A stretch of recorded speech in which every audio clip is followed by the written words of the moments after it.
Thank you, Mr. Chairman, and Dr. Price, thank you for being here today, and thanks for your patience and working with us throughout this confirmation process. You put your mic on, is it on? It is on. I'll lean a little forward.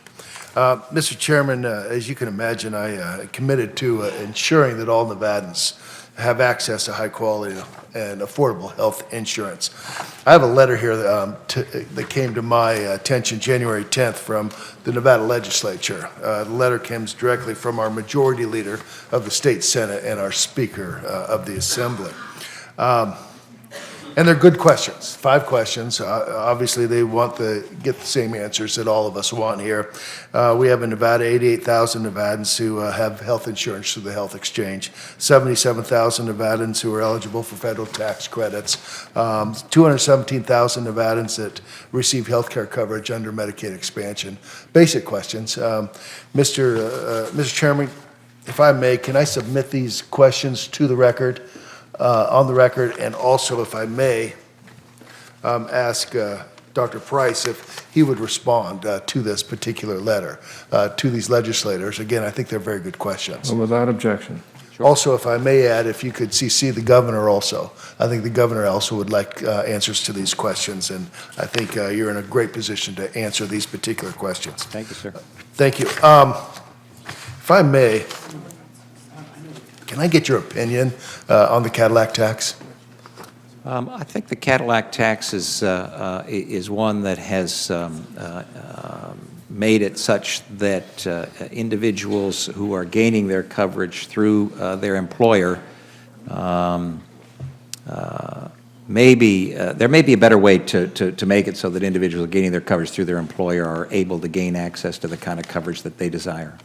The Cadillac tax would affect about 1.3 million Nevadans, school teachers, union members, senior citizens, and there's some disagreement as to whether or not these individuals are wealthy or not.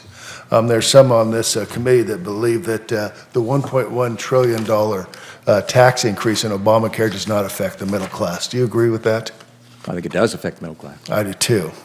Do you believe that school teachers are wealthy? Everybody has their own metric of what wealthy is, and everybody and some people use things to determine what wealth that aren't the greenbacks in. I would argue that most school teachers don't think they're wealthy. Do you think most union members are wealthy?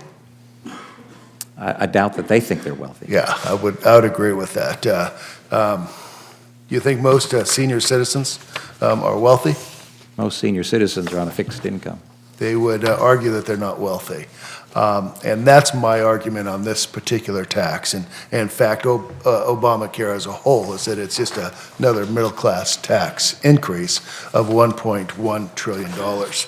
I guess my request and question for you is that if I can get your commitment to work with this committee, and work with myself, and the Treasury Secretary to repeal the Cadillac tax. Well, we'll certainly work to make certain that those who gain their coverage through their employer have the access to the highest quality care and coverage possible in a way that makes the most sense for individuals from a financial standpoint as well. Does the Cadillac tax make the most sense? As I mentioned, I think there are other options that may work better. And do you believe it is an increase, health insurance increase to middle-class America? I do. Okay. I want to go to Medicaid expansion for just a minute.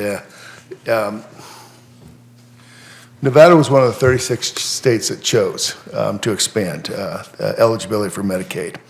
We went from, I think the enrollment went from 350,000 to over 600,000.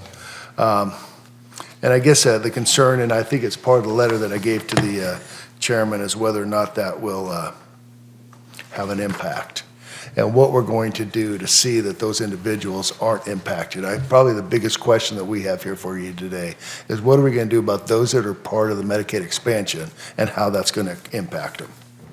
Yeah, again, as I mentioned to a question on the other side, I believe this is a policy question that needs to be worked out through both the House and the Senate. We look forward to working with you and others, if I'm able to be confirmed, and making certain that individuals who are currently covered through Medicaid expansion either retain that coverage or in some way have coverage through a different vehicle. But every single individual ought to be able to have access to coverage. Dr. Price, thank you. Thank you for being here, Mr. Chairman. Thanks, Senator. Thank you.